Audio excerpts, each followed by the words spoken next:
I'm a beta. A beta who's been slandered. Because at Blake's birthday party, he had me pinned against the wall, glaring at me in front of everyone. If you deliberately release your scent when I walk by again, no matter who brought you here, I'll kick you out on the spot. This isn't the first time. The thing I hate most is people who play games behind my back. After that, rumors spread like wildfire. I became the shameless Omega who supposedly used his scent to seduce Blake. Wherever I went, whispers followed me. But like I said from the start, I'm a beta. As more students filed into the classroom, I was still surrounded by emptiness, probably because of what happened a few days ago. I settled comfortably in the back row, plugging my headphones in. I actually liked it this way. I'm introverted. I don't like talking much to others. That day, I didn't even get a chance to explain myself to Blake before he left. I never expected it to turn into this. Honestly, it was a strange kind of relief. Suddenly, there was a faint stir around me. I looked up and saw Blake, standing in front of my desk with a face so striking it could stop time,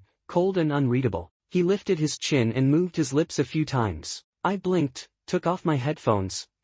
Blake paused, then asked again, "What are you doing here?" All eyes subtly turned toward us. I just wanted to end it quickly, class. He raised an eyebrow. "You're not in this major, are you?" I felt my face heat up. Seriously? Still acting territorial? Fine, why doesn't the school only let your major take this class, huh? But I kept my answer simple, it's a minor. He didn't respond, face still cold. I was about to say, really, I can show you my schedule, when the teacher entered the room and the bell rang. "That student, what are you doing?" "Sit down immediately," the teacher said, gesturing toward us. Blake acknowledged with a nod. He glanced around, paused for a moment, then put down his backpack and sat in the empty seat next to me. He looked at me and casually asked, "No one's sitting here, right?" "Really? You're already sitting, and you're asking me that?" I turned back to him. "Nope." I shoved my headphones back in, not wanting to talk anymore, thinking, why couldn't the teacher show up on time for once? Just as the lesson got serious, a note was slid over from beside me.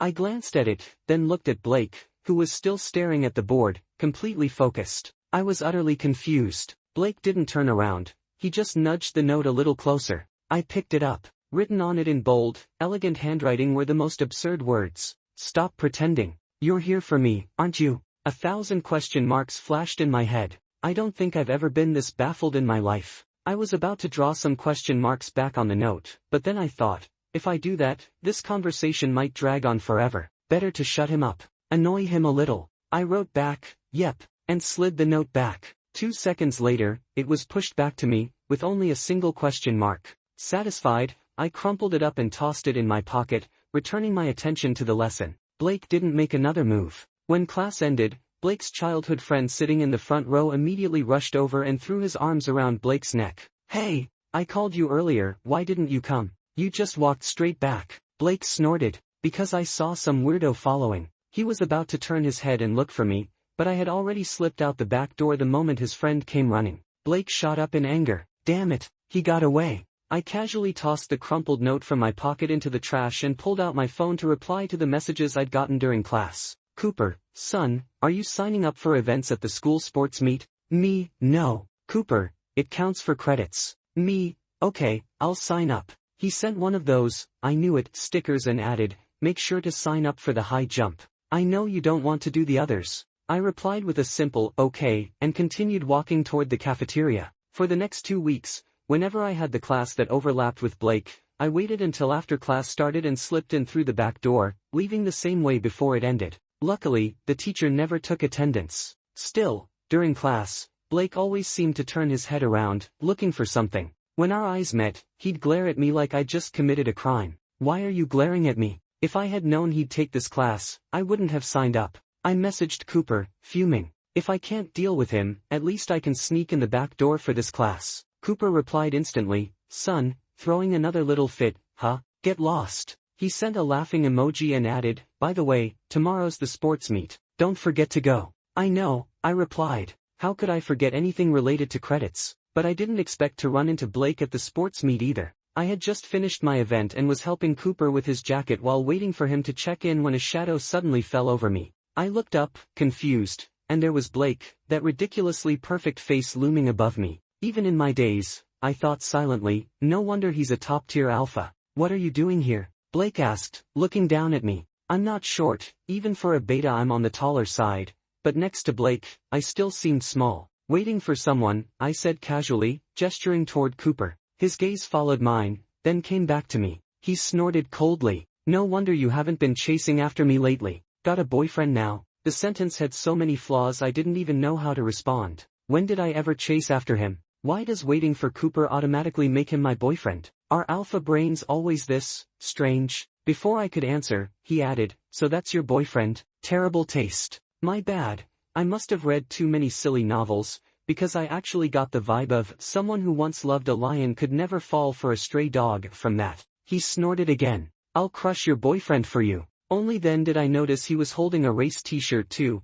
He joined the long-distance run. A top-tier alpha shouldn't just win automatically. I had no energy to argue, so I just said, haha, alright, good luck. Seeing me look skeptical, he snorted again, muttering something like just wait and see before heading to the check-in area. The race started quickly. Normally, in a 3,000-meter run, most people pace themselves at the start to save energy for a final sprint. Blake, of course, was not most people. The moment the gun fired, he shot forward. His legs were long, his strides huge. He kept a steady pace, running in the lead from start to finish without slowing down, lap after lap. By the last lap, others were walking, but Blake kept going at the same speed. Just before the finish line, he suddenly paused, lifted one foot, and practically hopped across the line. The crowd went wild. I jumped down from the stands to grab Cooper, who was nearly collapsing. Sure enough, people are infuriatingly different. Cooper was wiped out like a dead dog, while Blake had only taken a sip of water and was barely breathing hard.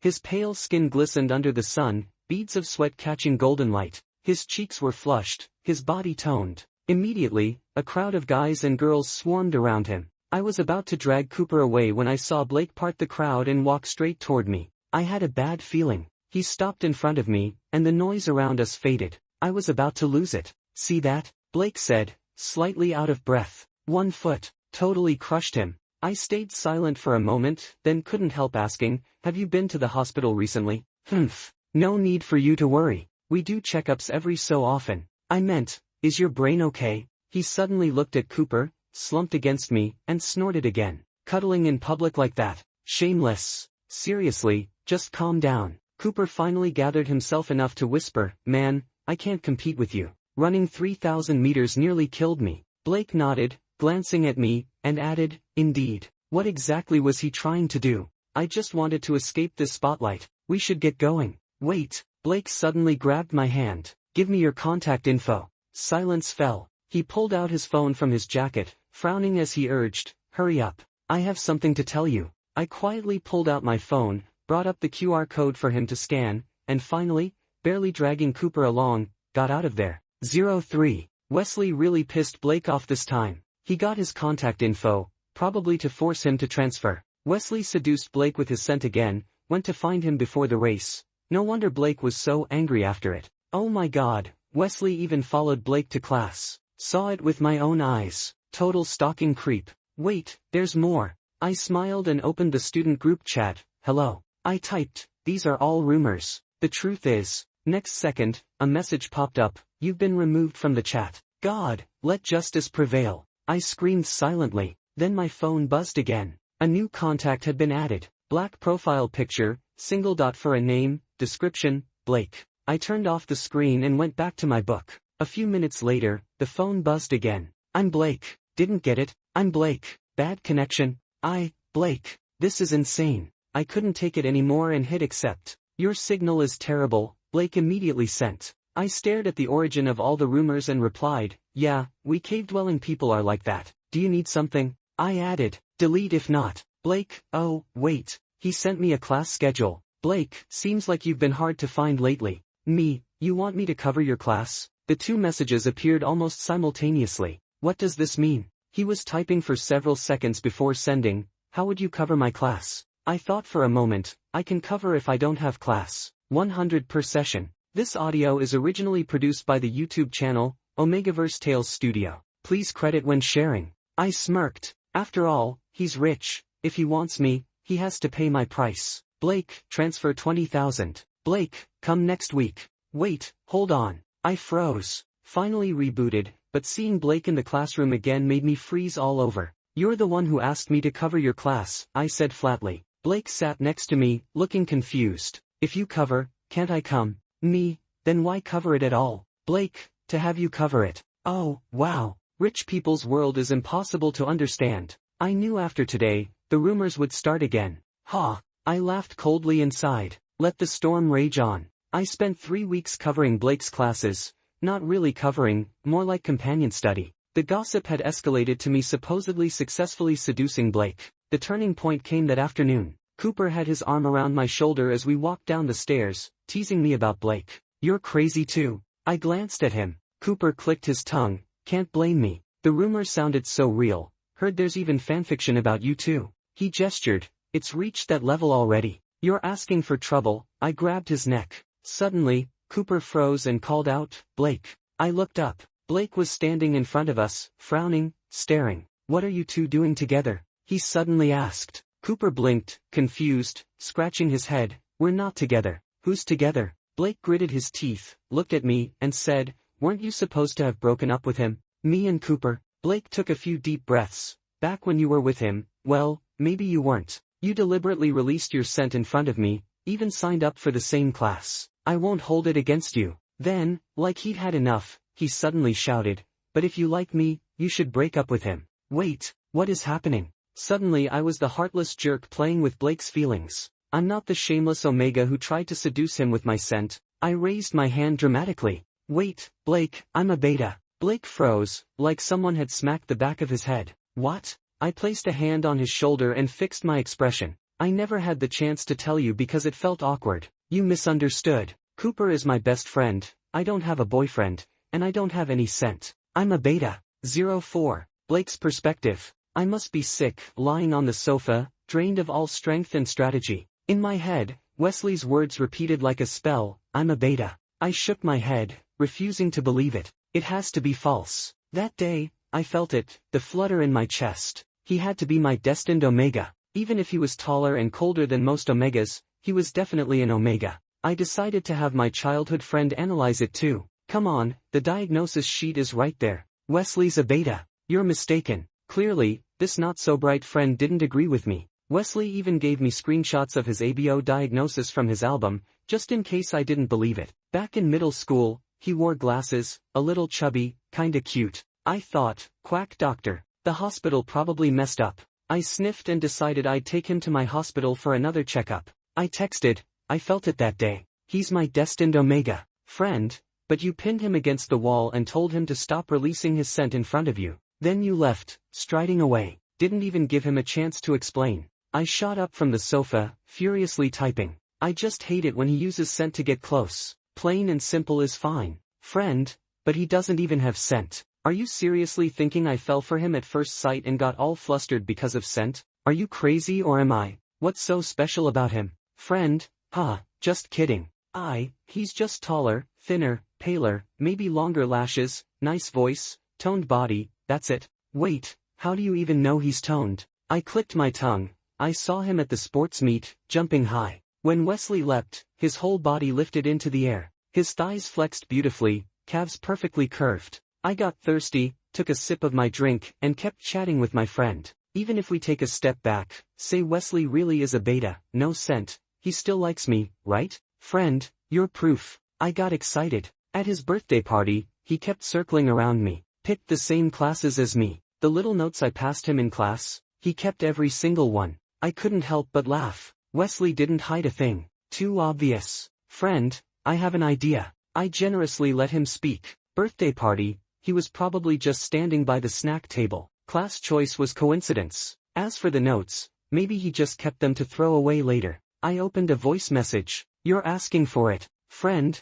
wow, you'll be mad now. Alright, be gentle. 2 seconds later, he sent, so, do you like Wesley? I froze. Fingers hovered over the keyboard. Nothing came out. I collapsed back on the sofa, Wesley's face in my mind. Expressionless, a little cold, stunning eyes, long lashes. Not beta-like at all. High nose bridge, thin lips with a hint of red, focused in class, staring straight at people when he talks. So, intense. Sorry, I'm losing it. I slapped a hand over my face, then finally typed back. Seems like I like him. 2 seconds later, I deleted seems like and left. Like him. 05. Wesley's perspective. Blake hadn't been coming to class the past couple of days, so I honestly covered for him, taking detailed notes in a notebook for him to check later. Wouldn't finding out that I'm not an Omega be a huge blow to him? I can't control my gender, and it was his own mistake. I felt a weird sense of loss, though I didn't even know exactly what I was missing. I closed my eyes,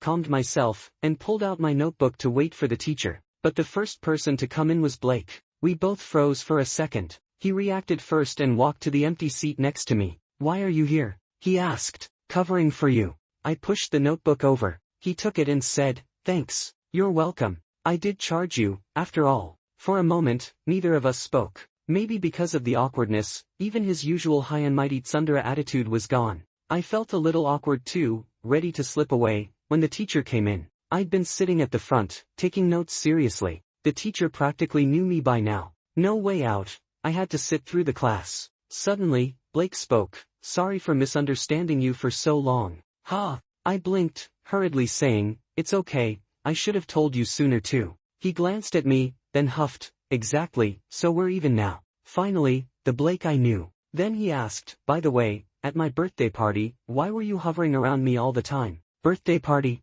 I thought for a moment. "I guess the snack table was near you." I said sincerely, "Your family's chef is amazing. Everything was so good." Blake, "Oh, weird." I complimented him. "So why isn't he happy?" He asked again, "What about the little notes I passed you?" Such a strange question. Didn't he just throw them away? "I threw them away," I said honestly. Blake, "Oh." Why did the air feel even heavier? He took a deep breath. "So, that elective you chose, really because I picked it?" His voice grew smaller as he spoke. I looked at him. Today's Blake was really unusual. I remembered what was written on the notes before and decided to stick to my story. "Yeah," I said. You could literally see him light up. He grabbed his phone and typed rapidly. "What's wrong?" I asked. "Did he hit his head on a door today?" "I won," he said. "Who knows?" "I sure don't." 06. Wesley and Blake, what's going on? I don't get it. "Yeah, seriously, what's the deal?" Blake's been chasing Wesley for days. Oh my god, maybe Wesley seduced him, then Blake got hurt, now he's running away and Blake's in full chase mode. LOL, I've read that fanfiction, and I even have the 18+ version. After getting kicked out last time, Cooper added me back to the chat. Things were spiraling fast. People were almost describing Blake and me in ways that didn't even exist. I immediately typed, "Everyone, please stop believing rumors." Next second, "You've been removed from the chat." Okay, fine. I looked at the origin of all this chaos. He was sitting not far away, eyes fixed on the spot where Cooper and I were. Cooper sat across from me and casually nudged me with his foot, whispering, "Damn, what's up with you two? I'm starting to think there's actually something going on." I nudged him back. I was gonna ask the same thing. We were whispering when his gaze shifted behind me. He looked down and stayed still. My heart skipped. I turned around, and there was Blake walking toward me. He plopped down next to me. "Why are you always together?" Blake asked, clearly not happy. "I'm leaving first." Cooper stood, mouthing a quick, "Take care," to me. I wanted to reach out, but he'd already moved away. "How did things get like this? Have you been in some kind of trouble recently?" I asked Blake, trying to sound casual. He stared at me for 2 seconds, then cleared his throat and looked away. "No." "Then why have you been following me?" You're listening to Omegaverse Tales Studio, a YouTube channel dedicated to captivating short stories. Let's continue. I leaned forward, trying to meet his eyes. "Do you need my help with something?" I'd been raised to always look at people when speaking, but Blake clearly hadn't. He twisted to avoid my gaze. My competitiveness flared. I grabbed his face, made him look at me, and asked, "What's wrong? Are you okay?" Blake froze completely, like he'd crashed. "If nothing's wrong, I'll go." I hesitated, then stood up and slung my bag over my shoulder. "I have club activities." He seemed to snap out of it and grabbed my wrist. "Wait." He stood, too. "I'm joining your club." "Ha!" I froze. "But club recruitment already?" "OMG, really?" A sudden scream came from the side. I watched, wide-eyed, as our club president appeared out of nowhere. She excitedly grabbed Blake's hand and shook it up and down. "If you come, that's perfect. You'll be the face of the club. I totally approve." Blake blinked, then quickly returned to his usual composed self and shook her hand. "Thanks. By the way, what's your club?" She laughed. "You don't know?" "Oh, our club needs actors for the upcoming event. With you here, perfect." Blake froze. I wanted to laugh so badly. 07. Because it was just an amateur club, everyone was basically just messing around. Blake followed along for a couple of days, then got ushered into the makeup room. Before long, the club president came out, leaving Blake in his costume and full stage makeup. Tada! The president stepped aside. The room fell completely silent, until Blake's childhood friend, who had sneakily come along, muttered, "Holy." Instantly, it was like a human echo machine kicked in. Blake was already strikingly handsome, and the makeup just sent it over the top, an absolute headshot to the senses. He was tall, well-built and wrapped in the soft pink costume, his cold expression easily outshining everyone else. He huffed and ignored the stunned crowd. Then he suddenly turned to me, awkwardly asking, "How do I look?" I gave him a thumbs up. "Be beautiful, breathtaking, like a celestial being descended to earth." He couldn't hide the smirk tugging at his lips and let out a soft hum. "Oh, by the way, why aren't you dressed up?" he asked me. "I'm not performing. I'm logistics." I gestured at the piles of boxes. "Why not?" Blake said, "You're good-looking." All eyes shifted to me again. "Because I can't carry a tune." I smiled. "Because you look even better." Blake didn't reply and muttered as he went backstage. His friend whispered, "Damn, this guy's on another level." I pretended not to hear. Just as I expected, when Blake went on stage, the audience went wild, the screams nearly shook the ceiling. After watching the performance, I got restless in the crowded hall and stepped outside for some fresh air. Suddenly, someone tugged at my shoulder. I turned and saw a junior from my department. Her cheeks were red, and she stood timidly behind me. When I looked back, she whispered, "Senpai, are you busy? I wanted to ask you something." "Not busy," I said, curious. "What is it?" I wanted to ask if you have a girlfriend." She lowered her gaze. "I'm just like you, a beta. I've liked you since last year. If you don't mind, would you go out with me?" I suddenly remembered helping her during the freshman seminar when her PPT had issues. I was about to answer when an angry voice rang out, "No." We both froze and looked toward the source. Blake, without his makeup now and holding his costume, stormed over, looking like he'd caught us in the act. He repeated to her, "No." The junior froze, murmuring, may I ask why?" I raised an eyebrow at Blake, expecting him to say something like, "Because the person he likes is me." "But, because I'm his boyfriend," Blake said, expressionless. The junior was stunned, and I was stunned. She muttered, "So the rumors are true," then quickly apologized and ran off, mumbling something under her breath. "Wait, this isn't how it's supposed to go. What the heck, why didn't anyone tell me?" Before I could speak, Blake turned to me, locking eyes with me for the first time without looking away. "Wesley, I need to tell you something."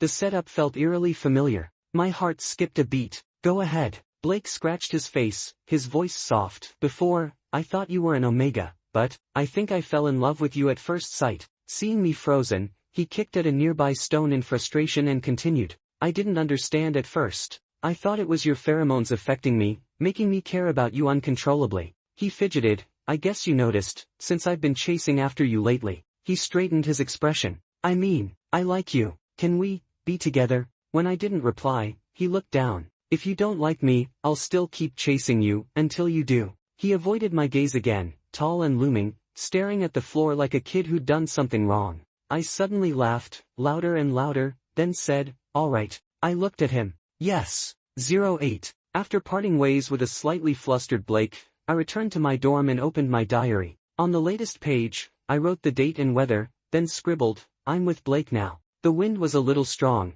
so I got up to close the window. When I sat back down, I realized the diary had been blown back to the first page. In childish handwriting, it read, "Today I met someone named Blake. He's really nice. I kind of like him." I had written that back in middle school, when I was still living with my grandmother. Grandma used to feed me constantly, saying I was tall and strong and would grow up to be a magnificent alpha. But all that eating made me chubby, and I got bullied a lot at school, especially by one boy in my class, who called me fat ball, threw my backpack around, and stomped on my notebooks. I was taller than most, calm by nature, and never argued back. Until he matured into an alpha, then the bullying escalated. He thought he was superior, the cream of society, and I started despising alphas themselves because of him. One day, walking down the stairs, I suddenly felt a huge push from behind and tumbled down the steps. My knees burned as I hit the ground, and my glasses fell off. Laughter erupted from behind me. I looked up and saw that boy on the stairs, shouting,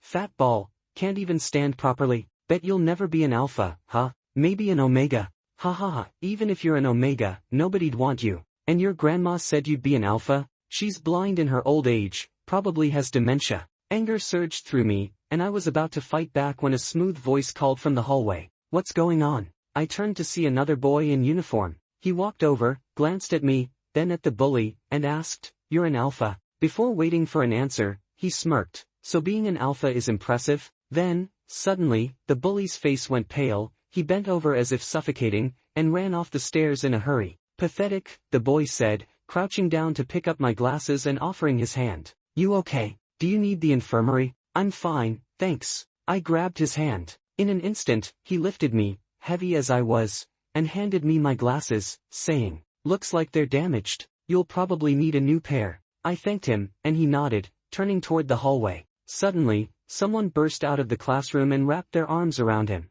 "Blake, where were you just now?" "Just the bathroom," he said. So his name was Blake. I watched his back and decided, I need to write him in my diary. After that, I started exercising, resisting Grandma's endless feeding, and slowly lost the weight. Grandma would sigh, "Our Wesley will surely be a disciplined alpha someday." I once hesitated atop her lap and asked, "Grandma, can an alpha and an alpha be together?" Old school thinking, of course not. An alpha needs to be with an omega. Oh, I thought, maybe I'd rather become an omega. In 9th grade, I got a bit feverish. At the hospital, the doctor said I had matured, but my hormone levels weren't high. Meaning, I wasn't the alpha Grandma hoped for, nor the omega I wanted. This story is exclusively produced by the YouTube channel, Omegaverse Tales Studio. If you enjoyed it, don't forget to subscribe. I was just a beta. Grandma still smiled, saying, "Beta's fine too, as long as our Wesley stays healthy." I agreed, smiling. By high school, I'd slimmed down, grown taller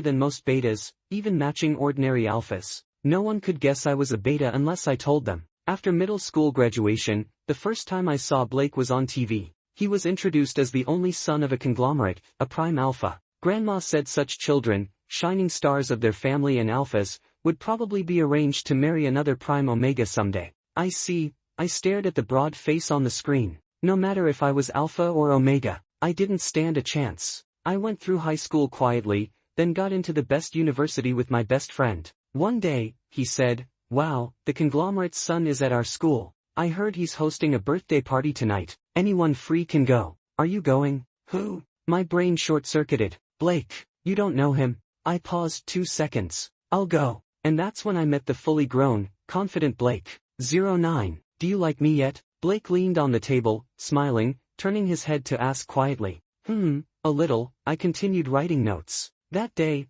I accepted his confession, telling him we could start dating, letting him officially stay by my side, while I slowly learned to like him. I still didn't look at him and asked, "Why are you here? You didn't sign up for this class, right?" "I'm keeping you company," he said with a cheeky grin. "What about your class?" "I found a substitute." I couldn't help laughing. "Everyone, quiet please," the teacher said. I straightened my expression, thinking how easily Blake distracted me, then gently pushed his face away as he leaned closer. After class, Blake stayed glued to me, ignoring the gazes around us. Still unused to all the attention, I instinctively moved a bit away. Blake froze in place. I realized he wasn't following, so I turned to him. He frowned, pouting like a spoiled princess. I gave in, grabbed his hand, and tucked it into my pocket. "What do you want to eat?" He smiled and finally followed. "I'll eat with you." "Okay," I said, masking my smile. Then I remembered a serious question and asked, "I'm a beta without pheromones. What about your heat period?"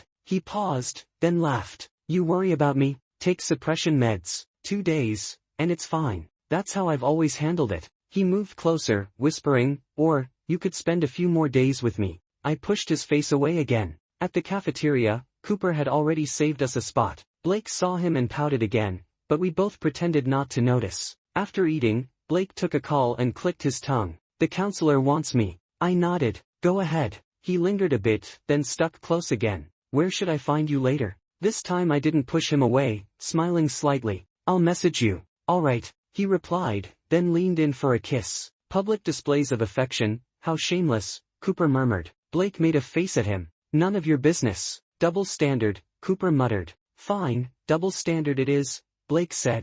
I pinched his face lightly, telling him to go. He let out a whiny "oh," and reluctantly left.